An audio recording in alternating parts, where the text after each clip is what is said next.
सर्वेभ्यः नमो नमः सुप्रभातञ्च। अथ भारतीये नाट्यशास्त्रे जातिविकल्पं नाम 28तम अध्यायस्य द्वितीयभागं शृणुमः। जातिसाधारणम् इदानीं वक्ष्यामः। स्वरसाधारणगतास्तिस्रो ज्ञेयास्तु जातयः मध्यमा पञ्चमी चैव षड्जमध्या तथैव च आसामंशास्तु विज्ञेया षड्जपञ्चममध्यमाः यथा स्वं दुर्बलतरं व्यत्यासात् पञ्चमे तथा जातयोष्टादशेत्येवं ब्रह्मणाभिहितं पुरा तास्त्वहं वर्तयिष्यामि ग्रहांशादिविभागतः षाड्जी चैवार्षभी चैव धैवत्यथ निषादिनी षड्जोदीच्यवती चैव तथा वै षड्जकैशिकी षड्जमध्या तथा चैव षड्जग्रामसमाश्रयाः अत ऊर्ध्वं प्रवक्ष्यामि मध्यमग्रामसंश्रिताः गान्धारी मध्यमा चैव गान्धारोदीच्य वा तथा पञ्चमी रक्तगान्धारी तथा गान्धारपञ्चमी मध्यमोदीच्य वा चैव नन्दयन्ती तथैव च कार्मारवी च विज्ञेया तथान्द्रिकैशिकी तथा स्वरजातयः शुद्धा विकृताश्च।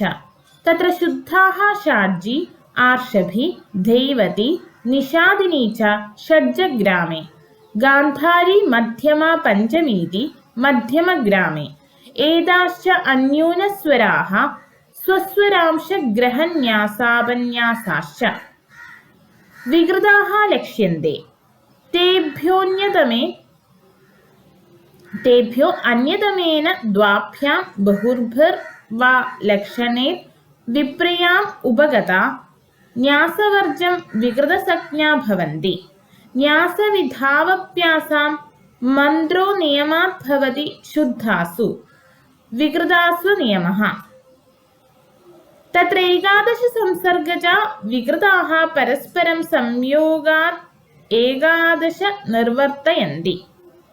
शुद्धा विकृताश्चैव हि समवायात् जातयस्तु जायन्ते ता एव शुद्धविकृता भवन्ति यथैकादशान्यास्तु तासां यन्निर्वृत्ता स्वरेष्वथांशेषु जातिषु च जातिः तद्वक्ष्यामि यथावत् संक्षेपेण क्रमेणेह।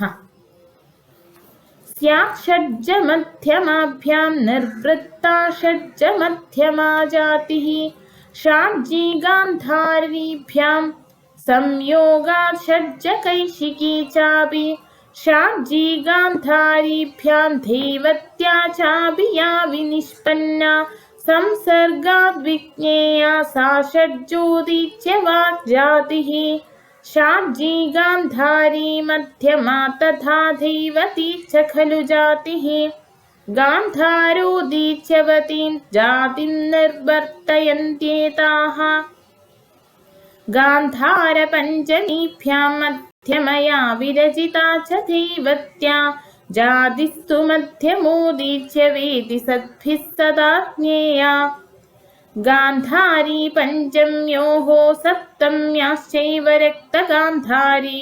गान्धार्यार्षभिकाभ्यामान्ध्री सञ्जायते जातिः योनिस्तु नन्दयन्त्या आर्षभिका पञ्चमी स गान्धारी गान्धारपञ्चमीभ्यां जाता गान्धारपञ्चमी जातिः कार्मारवीं निषादे सार्षभिका पञ्चमी कुर्युः धैवत्यार्षभिकाभ्यां हीनां खलु कैशिकीं कुर्युः परस्परविनिष्पन्नाः ज्ञेया ह्येतास्तु जातयः पृथक् लक्षणसंयुक्ता द्वैग्रामिक्यस्वराश्रया चतस्रो जातयो नित्यं ज्ञेया सप्तस्वरा बुधैः चतस्रः षट्स्वरा ज्ञेया स्मृता पञ्चस्वरा दश मध्यमोदीच्य वाचैव तथा वै षड्जकैशिकी कार्मारवी च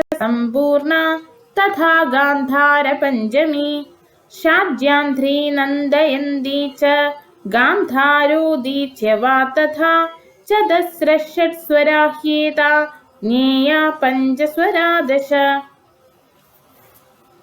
नैषादी चार्षभी चैव धैवती षड्जमध्यमा षड्जोदीच्यवती चैव पञ्चषड्जाश्रुता स्मृताः गान्धारी रक्तगान्धारी मध्यमा पञ्चमी तथा कैशिकी चैव पञ्चैता मध्यमग्रामसंश्रुता संश्रयाः यास्ता सप्तस्वरा ज्ञेया याश्चैता षट्स्वरा स्मृताः कदाचित् षाडवीभूताः कदाचित् औटवे स्मृताः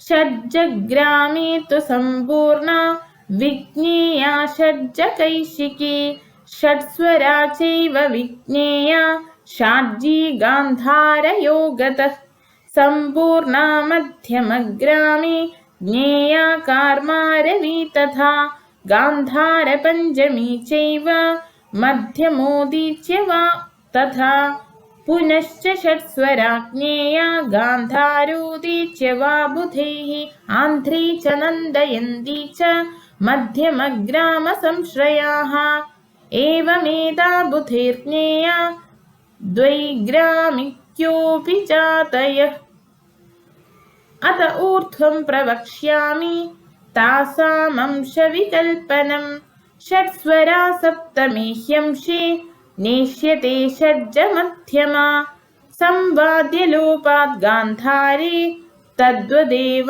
ह नेष्यते गान्धारी रक्तगान्धारी कैशिकीनां तु पञ्चमे षड्जायां चैव गान्धारमनंशं विद्धि षाडवे षाडवं दैवते नास्ति षड्जोदीच्यामथांशके संवाद्यलोपात् सप्तैते षाट्स्वर्येण विवर्जिताः गान्धारी रक्तगान्धार्यो षड्जमध्यमपञ्चमाः सप्तमश्चैव विज्ञेयो येषु नौडवितं भवेत् द्वौ षड्जमध्यमांशौ तु गान्धारोधनिषादवान्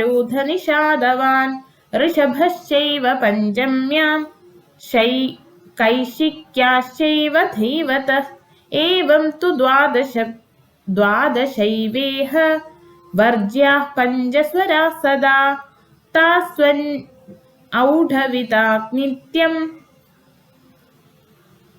कर्तव्या हि स्वराश्रयाः सर्वस्वराणां विहितो विनाशस्त्वथ जातिषु न मध्यमस्य नाशस्तु कर्तव्यो हि कदाचन सर्वस्वराणां प्रवरो ह्यनाशी मध्यमस्मृतः गान्धर्वकल्पेऽभिमतः सामगैरपि मध्यमः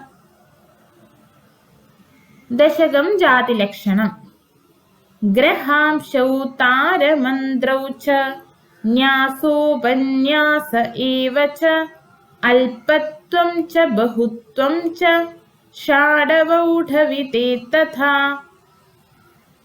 अथ ग्रहः ग्रहस्तु सर्वजातीनाम् अंशवत् परिकीर्तितः यत्प्रवृत्तं भवेत् ज्ञेयं सोंशो ग्रहविकल्पितः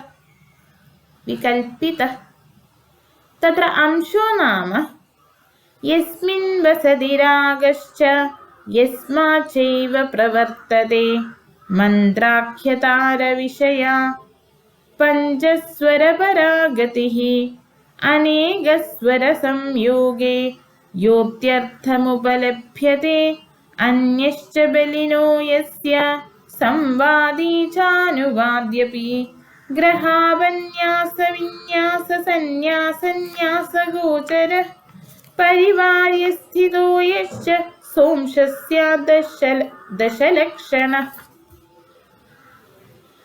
पञ्चस्वरपरा तारगतीत्यथा अंशात्तारगतिं विद्यादा चतुर्थस्वरादिह आपञ्चमात् सप्तमाद्वा नातः परमिहेष्यते। त्रिधा मन्त्रगतिः अंशपरा न्यासपरा अपन्यासपरा चेति। मन्त्रस्त्वंशात् परो नास्ति न्यासौ तु द्वौ व्यवस्थितौ गान्धारे न्यासलिङ्गेन दृष्टमार्षभदैवतम्। अथ न्यास एकविंशतिसङ्ख्य अङ्गसमाप्तौ न्यासः। तद्वत् अपन्यासो अङ्गमध्ये 56 संख्यः यथा न्यासो ह्यङ्गसमाप्तौ स चैकविंशतिविधो विधातव्यः 56 संख्योपन्यासः सोऽङ्गमध्ये स्यात्। न्यासमतङ्गसमाप्त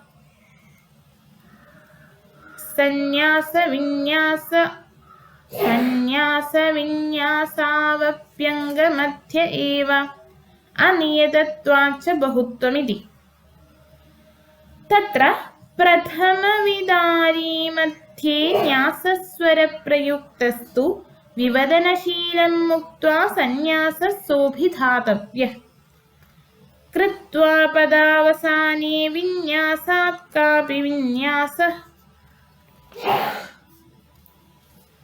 द्विविधमल्पत्वं लङ्घनादनभ्यासाद्वा तच्च षाडवौढवितकरणम् अनंशानां गीतान्तरमार्गपुमगतानां स्वराणां लङ्घनम् अनभ्यासश्च सकृदुच्चारणम्।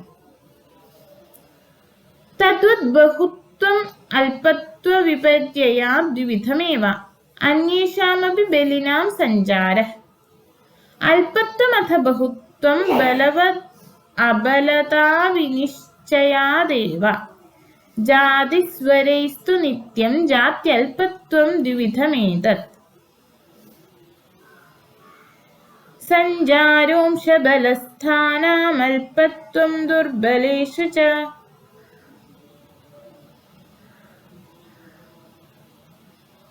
विविधोऽन्तर्मार्गस्तु जातीनां व्यक्तिकारकः। षट्स्वरं षाडवितं चतुर्दशविधं 47 प्रकार। पूर्वोक्तविधानं यथा जात्यंशप्रकारमिति। पञ्चस्वरमौढवितं विज्ञेयं दशविधं प्रयोगज्ञैः 30 प्रकारविहितं पूर्वोक्तं लक्षणं चास्य। षट्स्वरस्य प्रयोगोऽस्ति तथा पञ्चस्वरस्य च चतुस्वरप्रयोगोऽपि ह्यवकृष्टध्रुवास्विह। इति भारतीये नाट्यशास्त्रे जातिविकल्पं नाम 28तम अध्यायस्य द्वितीयभागः समाप्तः। धन्यवादः।